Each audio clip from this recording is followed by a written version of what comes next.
Olá, investigadores, tudo bem com vocês? Eu sou a Monique e está começando mais uma investigação em série para vocês. O nosso caso de hoje foi um pedido de um inscrito aqui do canal. Ele é brasileiro e mostra que todo cuidado com criança ainda é pouco. A família luta dia após dia para saber o que aconteceu com o João Rafael Kowalski. Mas antes, peço a ajuda de vocês para deixar o like, se inscreva no canal e também ative as notificações. Vou deixar aqui embaixo as minhas redes sociais para quem quiser seguir, porque nós temos o Instagram e também a página do Facebook do Investigação em Série. Dito isso, bora para o nosso caso de hoje.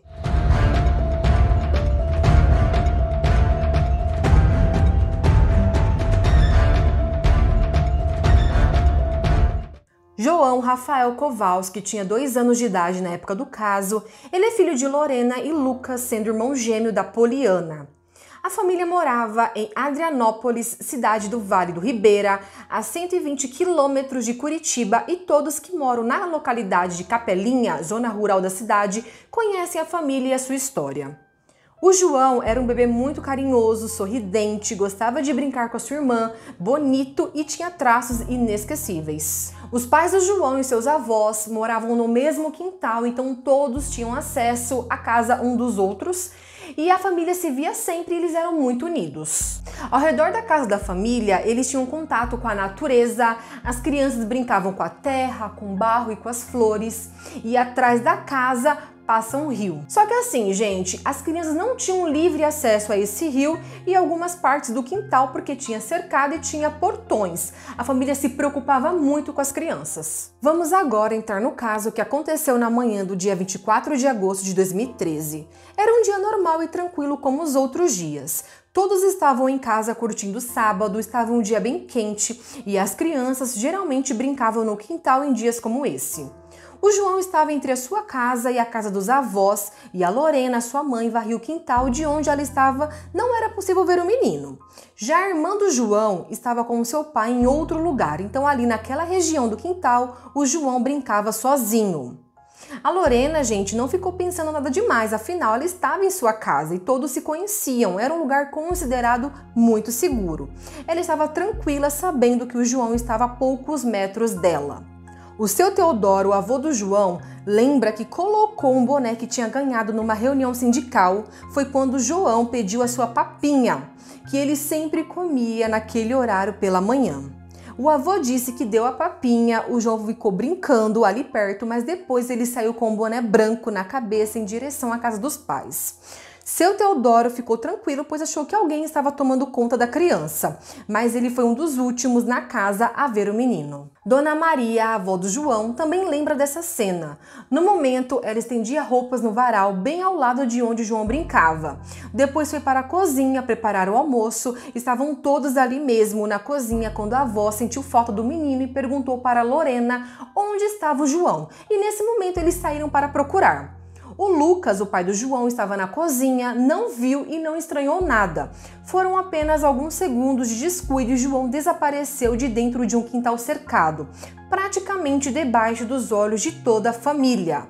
O pânico tomou conta de todos, alguns correram pela casa, outros seguiram na direção do rio, que ficava nos fundos, a poucos metros da casa, como falei para vocês, e começaram a procurar pelo João.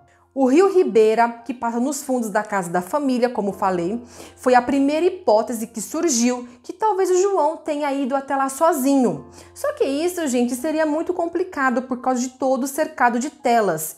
E mesmo que ele conseguisse passar pelas telas, existe ainda um barranco de mais ou menos 2 metros de altura. A outra opção seria um portão ao lado da casa do seu Teodoro, mas passar por ali também não seria simples, porque para chegar ao portão, o João teria que passar pela mãe que varria o quintal. Caso passasse de alguma forma pela mãe, seria preciso que ele descesse um barranco íngreme, se equilibrando em pedras para chegar até o rio, e isso já é difícil até para os adultos.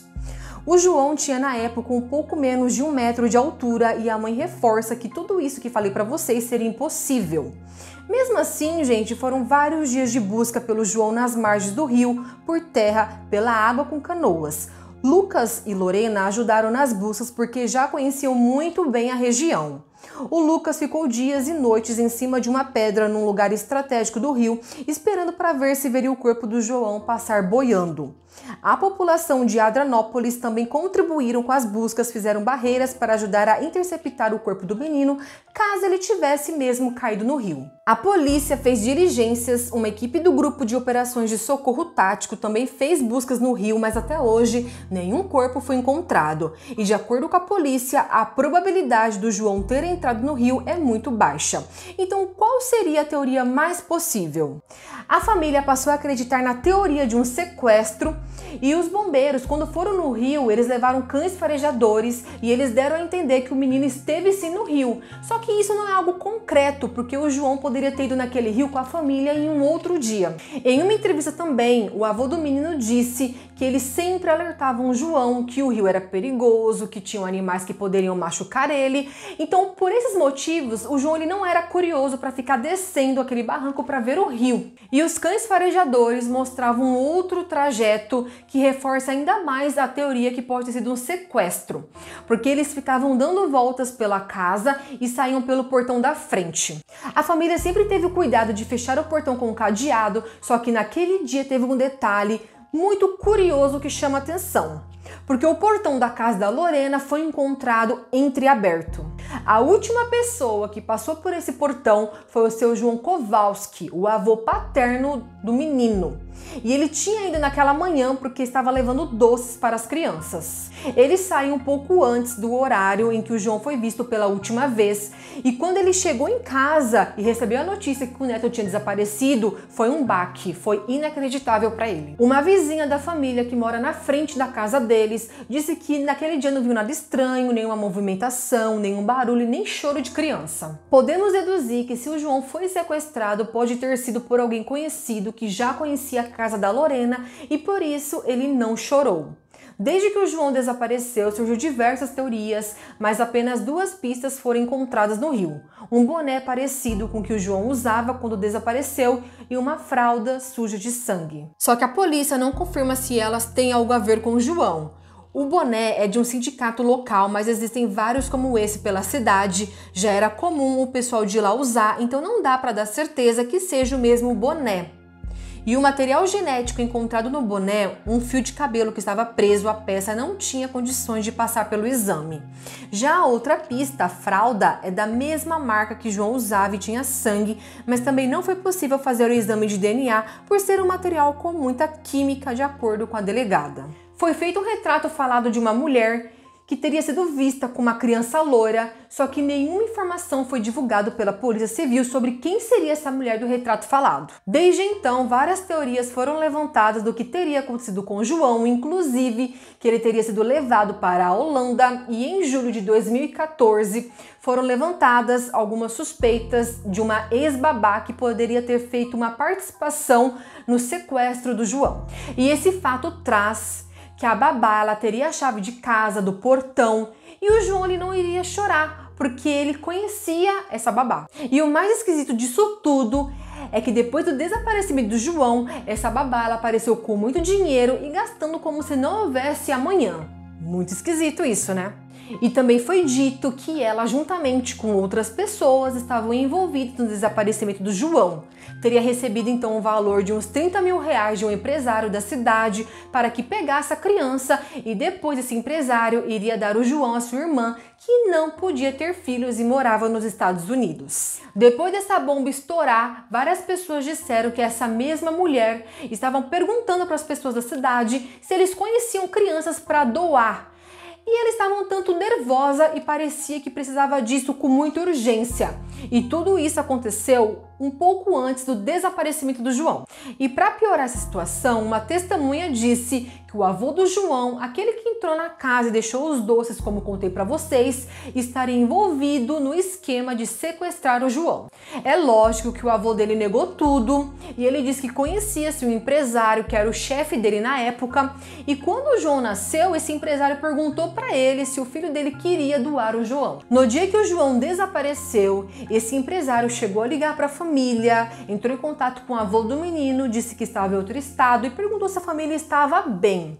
Eles acreditam que ele entrou em contato só para deixar claro que ele estava em uma outra cidade. Realmente foi bem estranho, porém ninguém pode provar nada. No dia 24 de abril de 2018, uma postagem em uma página do Facebook alegrou o coração da Lorena e da sua família. O post era da Polícia Civil no Facebook, que mostrava que o seu filho tinha sido encontrado. Assim que viu a foto do filho com a tarja vermelha de encontrado, ela sentiu esperança, mas a polícia disse que houve um erro no sistema. A foto do João foi então removida da página e substituída por outra, informando que ele continua desaparecido. Mas até isso acontecer, gente, a mãe já tinha acreditado que veria o filho em breve e foi um baque para a família e para os amigos. No inquérito policial do desaparecimento do João, já constam mais de 3.000 páginas e 100 pessoas ouvidas. Ele corre sob sigilo de justiça e detalhes não são divulgados.